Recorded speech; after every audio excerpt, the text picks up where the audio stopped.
أعوذ بالله من الشيطان الرجيم بسم الله الرحمن الرحيم نحمده ونستعينه ونصلي على رسوله الكريم أما بعد قال الله تعالى في القرآن العظيم ربي اشرح لي صدري ويسر لي أمري واحلل عقدة من لساني يفقهوا قولي صدق الله العلي العظيم. கண்ணியத்திற்குரிய பெரியோர்களே, அன்பு சகோதரர்களே, அஸ்ஸலாமு அலைக்கும் வரஹ்மத்துல்லாஹி தஆலா வபரகாத்துஹு.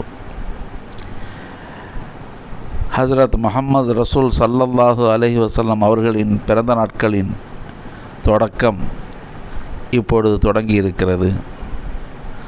அல்ஹம்துலில்லாஹ், ரசூல் ஸல்லல்லாஹு அலைஹி வஸல்லம் அவர்களுடைய அந்த மீலாது என்னும் நன்னினைவை போற்றுவதற்காக இந்த நாட்களில் அவர்களின் சில அம்சங்களை எடுத்து பேச நாடுகின்றேன்.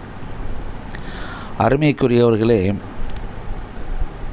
உலகில் பிறப்பதெல்லாம் பிறப்பல்ல, எங்கள் ரசூல் ஸல்லல்லாஹு அலைஹி வஸல்லம் அவர்களின் பிறப்பே தனி சிறப்பு என்பதை உலகம் எப்போதோ கண்டுகொண்டது.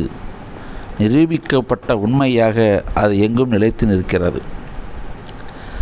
அருமைக்குரியவர்களே, ஹஜ்ரத் முஹம்மது ஸல்லல்லாஹு அலைஹி வஸல்லம் அவர்கள் அல்லாஹ்வின் தூதராக அனுப்பப்படுவதற்காக வேண்டியே படைக்கப்பட்ட காரணத்தினால் அவர்களின் பிறப்பும் அவர்களை சுமந்திருந்த அவருடைய தாயாருடைய நிலைமையும் இன்னும் அந்த காலத்தில் அந்த சுற்றுச்சூழலில் நிலவிய அனைத்தும் இந்த முஹம்மது ஸல்லல்லாஹு அலைஹி வஸல்லம் அவர்களின் பரக்கத்தை கொண்டே ஒளிமயமாக திகழ்ந்தது என்பதையெல்லாம் பல அறிஞர்கள் பேசுகின்றார்கள். ஹஜ்ரத் முஹம்மது ஸல்லல்லாஹு அலைஹி வஸல்லம் அவர்கள் சிறு பிராயத்திலேயே அவர்கள் பிறக்கும்போதே அதற்கான ஏற்பாடுகளை அல்லாஹ் தனித்துவமாக அவர்களுக்கு ஏற்பாடு செய்திருந்தான். மனிதர்களின் பிறப்பில் அல்லாஹ் எந்த ஒன்றை நாடி இருக்கின்றானோ அதை செய்வதற்கு சரியான முன்னோட்டத்தோடு தான் அனைத்தையும் அவன் படைப்பான், பிறக்கச் செய்வான். அந்த அடிப்படையில் தான் ஹஜ்ரத் முஹம்மது ரசூல் ஸல்லல்லாஹு அலைஹி வஸல்லம் அவர்களது பிறப்பையும் அல்லாஹ் ஆக்கியிருக்கின்றான். அவர்களின் தனித்துவம் வளர வேண்டும், அவர்களுக்கான சமூகத்தை எதிர்கொள்ளும் பக்குவம் கிடைக்க வேண்டும், அதற்கான பயிற்சியை அவரிடத்திலேயே நேரடியாக உருவாக்க வேண்டும் என்ற காரணங்களினால் அல்லாஹ் மற்றவர்களில் அநேகருக்கில்லாத ஒரு தனிச்சிறப்பை அவர்களிடத்திலே ஏற்படுத்தினான். அதாவது, அவர்களுடைய பிறப்புக்கு முன்பாகவே 6 மாதங்களுக்கு முன்னால் தந்தை மரணிக்க, பெற்றெடுத்துவிட்டு 6 மாதங்களுக்கு பின்னால் தாய் மரணிக்க, இருவருமே இல்லாத ஒரு நிலையை, சற்றேறக்குறைய அனாதை என்று சொல்லும் நிலைக்கு இக்குழந்தை ஆகி போனதற்கு அல்லாஹ் சில ஏற்பாடுகளை அங்கே வைத்திருக்கின்றான். ஹஜ்ரத் முஹம்மது ஸல்லல்லாஹு அலைஹி வஸல்லம் அவர்களை தனித்துவமானவராக, எதையும் எதிர்கொள்பவராக, தாயையோ தந்தையையோ சார்ந்து நில்லாமல் தன் ரப்பையே சார்ந்து நிற்பதற்காக எனக்கு யாரும் இல்லை, எனக்கு என் இறைவன் தான் இருக்கின்றான் என்ற இறுதி உச்சத்தை கொண்டு வருவதற்காக அல்லாஹ் இந்த ஏற்பாட்டை செய்தானோ என்று எண்ணத் தோன்றுகிறது. ஏனெனில் பின்னாளில் முஹம்மது ஸல்லல்லாஹு அலைஹி வஸல்லம் அவர்களுக்கு அல்லாஹ் இறக்கிய குர்ஆனுடைய வசனங்களில் இதை சொல்லும்போது நமக்கு அது புலனாகிறது. அல்லாஹ் சொல்லுவான், வவஜதக வல்லுஹா வல்லைலி இதா சஜா மா வத்தஅக ரப்புக வமா கலா வலல் ஆஹிரத்து கைருன் லக மினல் ஊலா வலசௌஃப யுஅதீக ஃபதர்லா அலம் யஜிதுக யதீமன் ஃபஆவா வவஜதக லால்லன் ஃபஹதா வவஜதக ஆயிலன் ஃபஅக்னா என்று அல்லாஹ் சொல்லுவான். இங்கே அலம் யஜிதுக யதீமன் ஃபஆவா, நீங்கள் அன்று அனாதை நிலையில் இருந்தபோது உங்களுக்கு அபயமளித்தவன் அல்லாஹ் அல்லவா என்று இங்கே கேட்கின்றான். அப்படியானால் அல்லாஹ் தன் பொறுப்பில் எடுத்துக்கொள்வதற்காகத்தான் அவர்களின் தாயையும் தந்தையையும் கைப்பற்றி கொண்டானோ என்பது இங்கே நம்மால் விளங்கப்படுகிறது.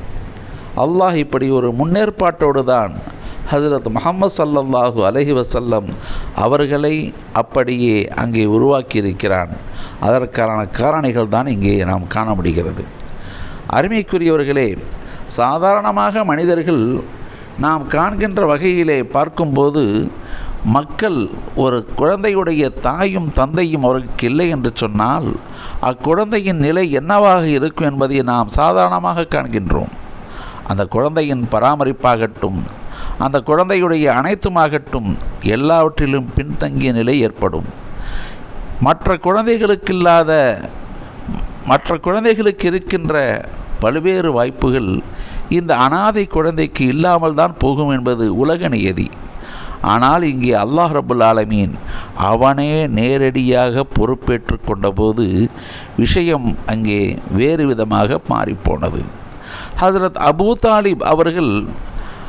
தாலிப் ஹஜ்ரத் அலி ரலியல்லாஹு அன்ஹு அவர்களுடைய தந்தை அபூ தாலிப் அவர்கள் ஹஜ்ரத் முஹம்மது ஸல்லல்லாஹு அலைஹி வஸல்லம் அவர்களுக்கு முழு பொறுப்பேற்று தந்தையுடைய இடத்திலிருந்து அனைத்தையும் செய்பவராக, சற்றும் தந்தை இல்லாதவர் என்ற நினைவு வராதபடி அவரை கவனித்து எப்படி வளர்த்தார் என்பதை நாம் காணும்போது உண்மையில் வியப்பின் உச்சம்தான் அடைய முடிகிறது.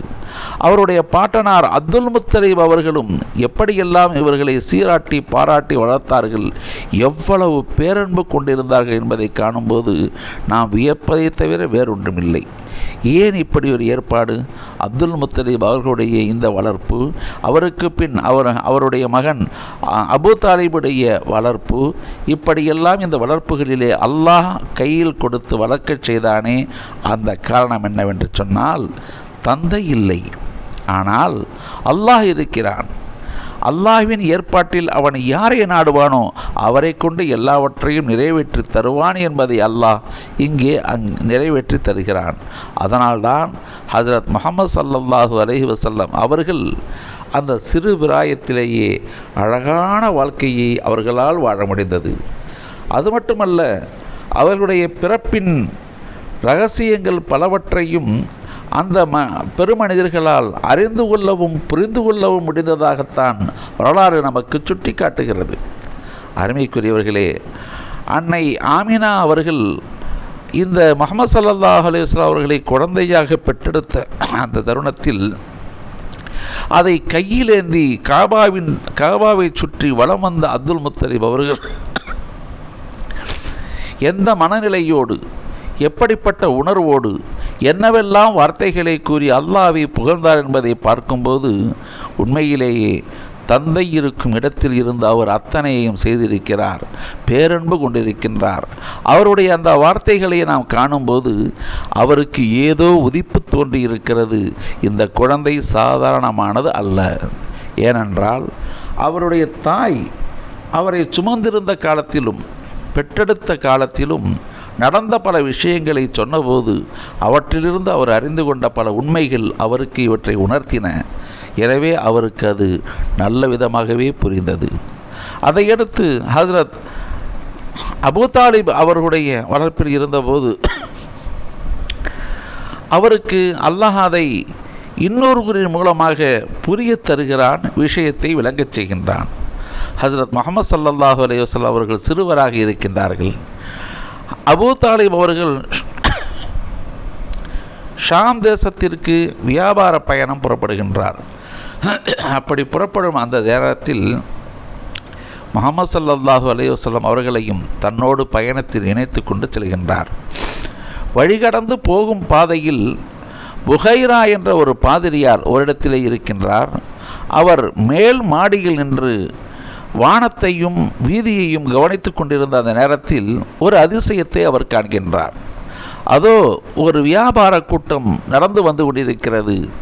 அவர்களுக்கு மேலாக ஒரு மேகம் நிழலிட்டு கொண்டே வந்து கொண்டிருக்கிறது. இதை கண்ட அவருக்கு வியப்பு, என்ன நடக்கிறது அங்கே, என்ன நடக்கிறது அங்கே, எப்படி இது சாத்தியம்? மேகம் கீழே வரக்கூடிய மனிதர்களுக்கு நிழலிட்டு கொண்டிருக்கிறதே என்று அவர் உணர்ந்த அந்த நேரத்தில் அவருக்கு ஏற்கனவே படித்திருந்த வேத ஞானம் உரைத்தது, தெளிவாகியது. அவர் கண்டுகொண்டார், ஆம், இதே தானே நமக்கு வேதத்தில் குறிப்பிட்டு காட்டப்பட்டிருக்கிறது. பின்னாளில் வரக்கூடிய அந்த இறுதி நபி அவர் வரும்போது அவருக்கு மேகம் நிழல் கொடுக்கும் என்ற செய்தியை நாம் வேதத்தில் அறிந்திருக்கிறோமே என்ற நினைவு அவருக்கு வந்தபோது உண்மையில் அவர் திகைத்து போனார். என்ன இது? இதோ வரக்கூடியவரின் தலைமேல் அந்த மேகம் இருக்கிறதே என்பதை அறிந்து கொண்டு அதை அபூ தாலிப் அவர்களுக்கு உணர்த்துகிறார். நீங்கள் ஷாம் தேசத்திற்கு செல்வீர்களேயானால் இந்த குழந்தையை குறிவைத்து அடையாளம் கண்டுகொள்ளக்கூடிய எதிரிகள் இவரை குறிவைத்து கொள்வதற்கும் வாய்ப்பு இருக்கிறது. எனவே இவரை அங்கே அழைத்து செல்ல வேண்டாம் என்று தடுத்த அந்த நிகழ்வு அபூ தாலிப் அவர்களுடைய எண்ணத்தில் இவர் யார் என்பதை உணர்த்தியது. ஏற்கனவே அப்துல் முத்தலிப் அவர்களுக்கும் உணர்த்தியது. இப்போது இங்கே அபூ தாலிப் அவர்களுக்கும் புகைரா பாதிரி என்ற அவர் மூலமாக இந்த செய்தி உணர்த்தப்பட்டது. அவர்களின் பிறப்பும் அந்த சிறு பிராயமும் நமக்கு பல்வேறு செய்திகளை இப்படித்தான் உணர்த்துகின்றன. அது மட்டுமல்ல அருமைக்குரியவர்களே, அவர்கள் பிறந்த நேரம் குறித்து பூசரி இமாம் அவர்கள் தன்னுடைய புர்தாவிலே நிறைய பாடல்களை கொண்டு வந்திருக்கிறார். அதிலே மீலாது என்னும் ரசூல் ஸல்லல்லாஹு அலைஹி வஸல்லம் அவர்களின் பிறப்பை குறித்து பாடும்போது அவர் சொல்லுவார், வண்ணாறு ஹாமிதத்துல் அன்ஃபாசி மின் அசஃபின் அலைஹி வண்ணஹரு சாஹில் ஐனி மின் சதமீம் வசா சாவத் அன் ஆலத் புஹைரத்துஹா வருத்த வாரிதுஹா பில்கைலி ஹீனலமி கஅன்ன பின்னாரிமா பில்மாயி மின்பலலின் ஹுஸ்னம் வ பில்மாயி பின் நாரி மின்லரமி என்று அவர் அங்கே பாடுவார். அருமைக்குரியவர்களே, இதனுடைய விளக்கம் என்னவென்று சொன்னால், அன்றைய நாளில் ஹஜ்ரத் முஹம்மது ஸல்லல்லாஹு அலைஹி வஸல்லம் அவர்கள் பிறந்த நாளில் இமாம் பூசரி அவர்கள் சொல்லுகின்ற ஒரு செய்தி, அங்கே பாரசீக நாட்டுடைய மக்கள் அவர்கள் தினமும் வணங்கி வரக்கூடிய அணையா நெருப்பு, அந்த நெருப்பு அன்றைய நாளில் நூர்ந்து போனது, அணைந்து போனது, ஒளி இழந்து போனது.